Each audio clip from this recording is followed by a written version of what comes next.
कळलं का? आणि मला ते सूत्रसंचालक बोलताना 2-4 वेळा विठ्ठल दादा म्हणले. मी दादा नाही, मी शरद बळ आहे.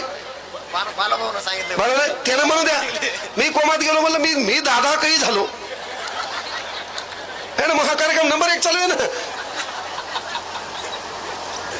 नाही, बालू मला दादा म्हणतो, इशे नाही. हा, पण म्हणलं बाकीकडे बी दादा कसं काय झालो बाबा. हा, तर मायांनो, इथं बसलेल्या पुरुषांनो विनंती एकच करायलो, आपल्या लेकराला जरा या राजकारणाच्या वातावरणात आणू नका. मुकाटे आपलं बदनाम करायचं, संध्याकाळी 2000 घ्यायचे मग रोडला पुन्हा मागायचे, ठीक आहे नाही. विनंती एक आहे की बोलण्यापेक्षा कृतीवर भर द्या. लेकरं कोणाच्या संगतीत आहे ते पहा, लेकरं काय करतात ते पहा. गावागावात खेड्याखेड्यामध्ये मी पाहिलं की व्यसनाचं प्रमाण अतिशय वाढले, अतिशय प्रमाण वाढलेले. त्या व्यसनावर कसं कंट्रोल ठेवता येईल ते पहा. आणि त्यासाठी पहिलं काम मायबापाचं आहे की बाबा तुम्हाला जीवन जगता आलं पाहिजे. पोराला बी विनंती आहे, हे इथं बाजूला जवळ आहे ना, जवळ आहे ना.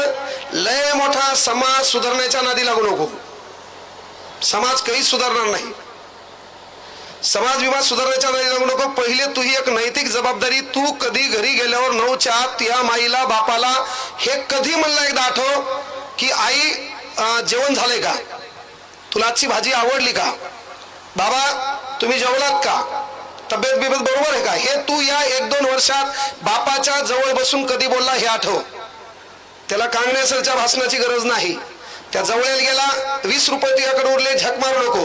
कोणत्याच दलीना रसोत चहा पिऊ नको. त्या 20 रुपयाचा एक सफरचंद घे, घरी ये, झक मारून पाण्यात धुई, बाजूला माईल बसव, बापाल बसव, 2 फोडी कर, दोघायला एक फोड खाऊ घाल.